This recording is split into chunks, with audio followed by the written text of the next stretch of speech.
Assalamualaikum warahmatullahi wabarakatuh.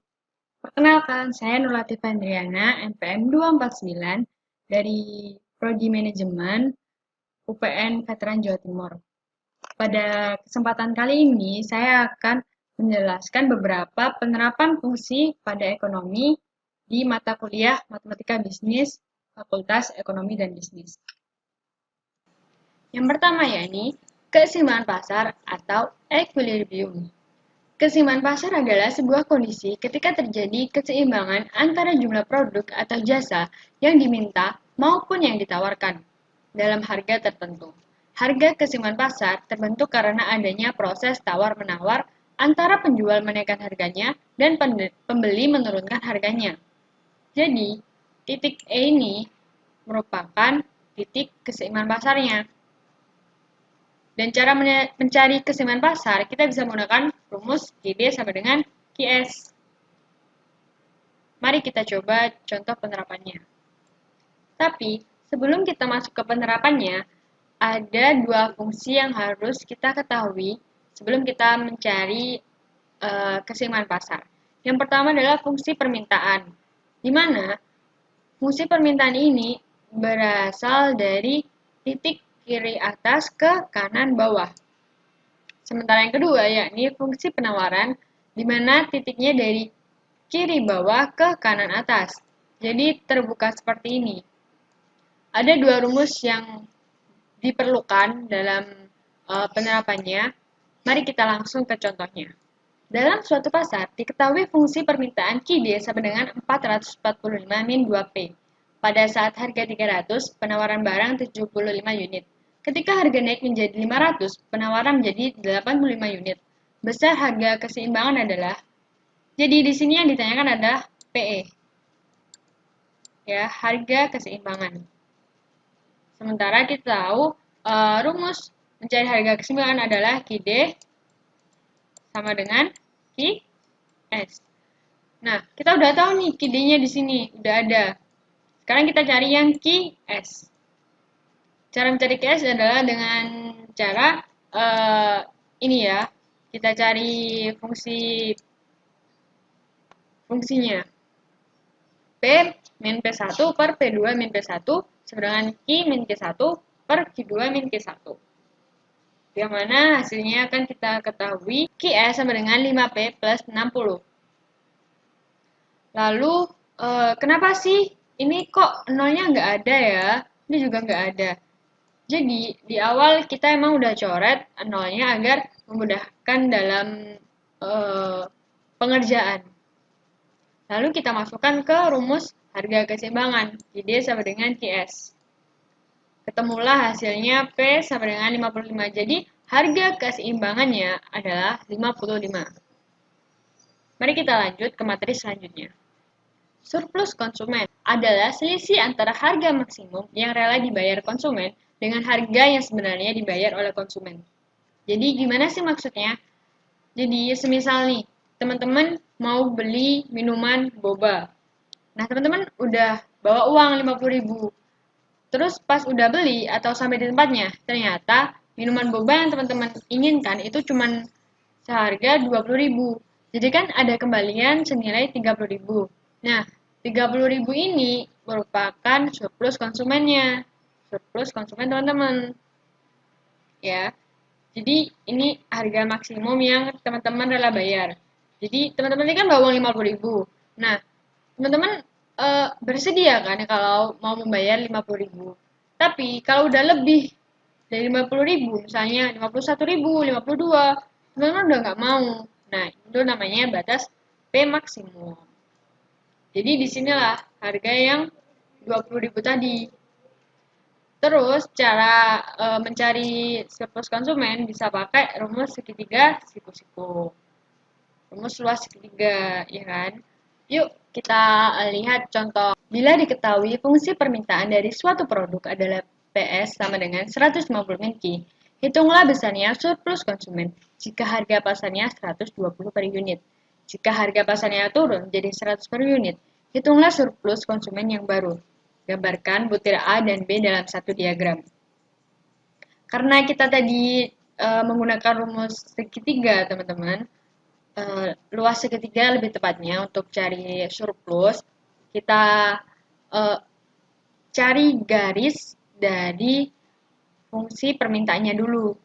Nah, cara cari garisnya tuh kita tentuin dulu 2 titik biar terbentuk garis, ya kan? Kita cari titik potong di sumbu key terlebih dahulu. Dengan cara P sama dengan 0, terus dimasukin ke fungsi PS tadi. PS 150 min key, nanti ketemu titiknya 150,0. Terus kita cari juga nih titik potong di sumbu P. Q sama dengan 0, ya kan? Terus nanti ketemu 0,150. Udah terbentuk garis kan? Nih, 150,0 sama 0,150. Habis itu kita cari titik surplus konsumennya. Ya kan?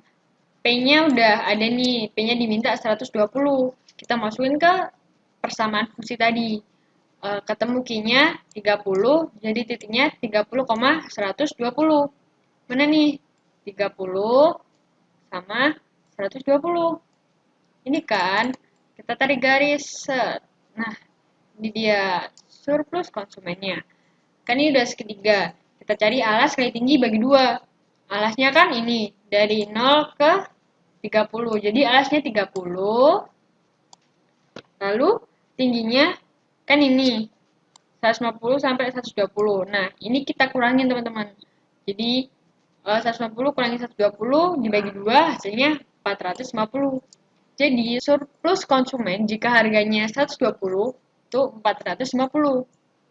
Nah, pertanyaan yang kedua, kalau harga pasarnya turun menjadi 100, P-nya 100, berapa surplus konsumen yang baru? Nah, kita masukin lagi ke fungsi yang tadi, ketemu titik 50,100, lalu kita cari luasnya lagi, ini kan. Nah, ini kita tarik. Tarik, iya, ke atas. Karena kan ditambah ya, teman-teman. Alasnya tuh 0 ke 50. Jadi 50 dikali 150 kurangi 100. Hasilnya 1250. Jadi materi yang ketiga adalah surplus produsen. Surplus produsen adalah selisih harga sebenarnya yang diterima oleh produsen dengan harga terendah yang rela diterima oleh produsen. Hah? Gimana tuh maksudnya? Jadi gini, produsen itu kalau dikasih harga minimal, ini harga segini, dia tuh udah untung, udah nerima gitu. Tapi karena dia menaikkan harganya sampai sini dan konsumen pun rela membayar harga sampai segini, jadi kan untungnya bertambah. Jadi produsen udah untung, untung lagi. Nah, itu yang dinamakan surplus produsen. Karena dia juga berbentuk segitiga siku-siku, cara mencari surplus produsen juga bisa dengan luas segitiga. Mari kita lihat contoh pembahasannya ya. Nah, ini dia. Bila diketahui fungsi penawaran dari suatu produk adalah PS sama dengan Q plus 30, hitunglah besarnya surplus produsen jika harga pasarnya 50 per unit. Jika harga pasarnya naik dari 50 menjadi 80 per unit, hitunglah surplus produsen yang baru. Gambar butir A dan B dalam satu diagram. Nah, seperti surplus konsumen tadi, tidak jauh beda ya. Kita cari garisnya dulu. Gimana tuh? Sama seperti tadi. Titik potong sumbu P dicari dengan Q sama dengan 0 dan dimasukkan ke fungsi PS ini. Ya, nanti ketemu titiknya 0,30. Karena dia bergerak ke atas, jadi cukup satu saja. Ya, karena kan tidak apa ya. Kalau mau 2 titik juga nggak apa-apa. Tapi kan dia ke atas, tidak ke bawah. Tidak seperti surplus konsumen tadi. Lalu masuk ke soal yang A, surplus produsen jika P sama dengan 50.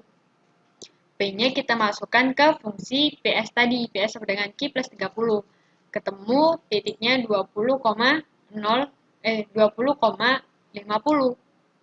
Nah, Mana tuh 20,50? Ini nih, 20,50. Nah, ini kan, teman-teman. Karena tadi 30-nya ditarik garis, jadi udah kebentuk nih segitiga. Kita cari CS-nya yang ini. Alasnya berapa nih? Berarti alasnya yang ini. Alasnya 20. Lalu tingginya 50 min 30. Hasilnya 200. Jadi surplus produsennya 200. Lalu soal yang B, surplus produsen jika P sama dengan 80. Kita masukkan ke persamaan tadi, ketemu titik 50,80. Ini nih. 50,80. Ingat ya teman-teman, dari sini sampai sini itu alasnya yang ini. Berapa tuh dari 0 sampai 50? Berarti alasnya 50. Lalu tingginya 80 minus 30. Dibagi 2 hasilnya 1250. Jadi, surplus produsen yang baru adalah 1250. Mari kita lanjut ke materi selanjutnya. Break-even point atau BEP merupakan titik di mana jumlah pendapatan sama dengan jumlah pengeluaran atau biaya yang dikeluarkan untuk memproduksi barang atau jasa atau yang disebut dengan titik impas. Nah, jadi gambar grafiknya seperti ini teman-teman, yang ada di sebelah kiri ini. Ini titik BEP-nya. Kalau seorang produsen itu memproduksi di bawah titik ini, di sini, mereka akan rugi. Dan kalau mereka produksi di atas titik ini, mereka akan untung. Tapi kalau mereka produksi di sini, mereka tidak untung dan tidak rugi. Artinya modal dan pengeluarannya sama besarnya. Lalu untuk mencari BEP, kita bisa menggunakan rumus TR sama dengan TC. Dan untuk mencari laba, kita bisa menggunakan TR min TC. Mari kita lihat contohnya. Biaya total yang dikeluarkan oleh perusahaan ditunjukkan oleh persamaan TC sama dengan 70.000 plus 500 Ki. Dan persamaan penerimaan total TR sama dengan 700 Ki. Pada tingkat produksi berapa unit perusahaan berada pada posisi BEP dan apa yang terjadi jika perusahaan memproduksi 300 unit. Nah, kita cari dulu BEP-nya ya teman-teman. Menggunakan rumus TR sama dengan TC. Kita masukkan persamaannya tadi, lalu ketemulah Q sama dengan 350 unit.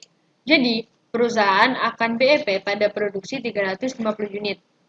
Lalu, bagaimana jika produksi hanya 300 unit? Kita masukkan dulu pada rumus TR, pada Q, nanti menjadi hasilnya 210.000.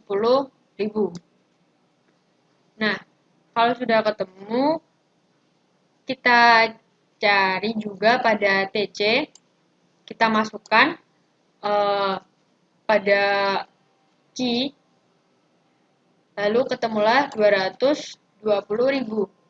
Nah, untuk mencari laba, kita menggunakan rumus P sama dengan TR min TC. Di mana TR-nya 210.000 dan TC-nya 220.000, hasilnya adalah minus 10.000. Jadi, jika produksi 300 unit, maka perusahaan akan rugi 10.000. Oke, mari kita lanjut ke pembahasan berikutnya. Yang terakhir yakni fungsi konsumsi dan fungsi tabungan. Bila dikaitkan dengan pendapatan, konsumsi adalah bagian pendapatan yang dibelanjakan untuk kebutuhan konsumsi. Sedangkan tabungan dalam pendapatan adalah bagian pendapatan yang disimpan atau tidak dibelanjakan sehingga besar pendapatan sama dengan besar konsumsi ditambah besar tabungan. Nah, grafiknya yang di sini teman-teman. Kalau kita cari Y, itu bisa sama dengan C ditambah S. di mana C itu konsumsi dan S itu tabungan. Dan kalau kita cari konsumsi, itu Y dikurangin S. Kalau kita cari S, itu Y dikurangin C. Ini adalah titik di mana konsumsi itu akan terpenuhi dengan pendapatan. Dan karena pendapatan keseluruhannya itu dibuat konsumsi, jadi tabungannya tidak ada atau nol. Nah, ini kenapa ditulis A sama gini? Karena kalau kita tidak berpendapatan, kan kita selalu punya konsumsi. Misalnya kita tidak punya pendapatan, tapi kita harus membayar sewa rumah, atau kita harus konsumsi air. Nah, jadi bagaimana uang yang kita dapat untuk bisa konsumsi ini agar bisa memenuhi itu bisa dengan cara meminjam atau ambil dari tabungan. Jadi kenapa tabungannya minus? Karena dibuat konsumsi di sini. Nah, di mana kita dikatakan makmur? Kita makmur jika pendapatan kita lebih tinggi daripada konsumsi kita. Jadi kelebihannya ini itu ditabung, ada di sini. Jadi misalnya nih, pendapatannya kita di sini. Nah, tabungannya kita tuh ada di sini. Nah, ini tabungannya kita. Nah, tabungannya kita di sini. Ya. Yaudah, yuk kita coba contoh soalnya. Konsumsi masyarakat ditunjukkan oleh persamaan C sama dengan 50 plus 0,6 Y. Carilah fungsi tabungannya. Dan berapa besarnya konsumsi jika tabungannya sebesar 30. Cara cari fungsi tabungannya dengan cara S sama dengan Y min C. Kita masukkan C dengan persamaan yang tadi, yang ini. Kita masukkan 50 plus 0,6-nya saja. Nah, kita kurangin dengan Y, hasilnya adalah fungsi S-nya min 50 plus 0,4 Y. Terus, berapa kalau tabungannya sebesar 30? Nah, kita masukkan saja di persamaan ini, S yang baru. Jadi, gajinya atau pendapatannya ketemu 175. Ini seharusnya ini 30. Ya. Jadi kita langsung kurangin, ketemu C-nya 145. Tapi kan kita belum tahu di mana jika S itu 0. Jika S-nya 0, konsumsi sama Y-nya itu berapa sih? Ya, kita cari jika S-nya 0, konsumsi Y sama C itu kan jadi sama. Kita pindah ruas kan, karena S-nya 0. Nah, ketemu Y-nya 125. Karena Y sama dengan C, jadi otomatis C-nya juga 125. Jadi kita gambarkan pada grafik seperti ini. Karena S-nya tadi 0, titik ini 0, tidak ada tabungan. Karena garisnya itu juga melewati 0, jadi ketemu di titik oranye ini. Dan garis konsumsi juga dimulai dari 50, karena enggak mungkin setiap orang itu tidak mengkonsumsi apa-apa, meskipun dia tidak punya uang atau tidak punya pendapatan. Pasti dia harus mengkonsumsi sesuatu. Nah, garisnya itu dimulai dari 50 dan tabelnya juga minus 50. Jadi seperti ini grafiknya. Itu tadi materi yang bisa saya sampaikan. Mungkin dari saya ada salah penyampaian ataupun kekurangan baik di device atau perkataan saya. Saya memohon maaf yang sebesar-besarnya. Terima kasih sudah menonton video ini dan sampai bertemu di kesempatan berikutnya. Dadah!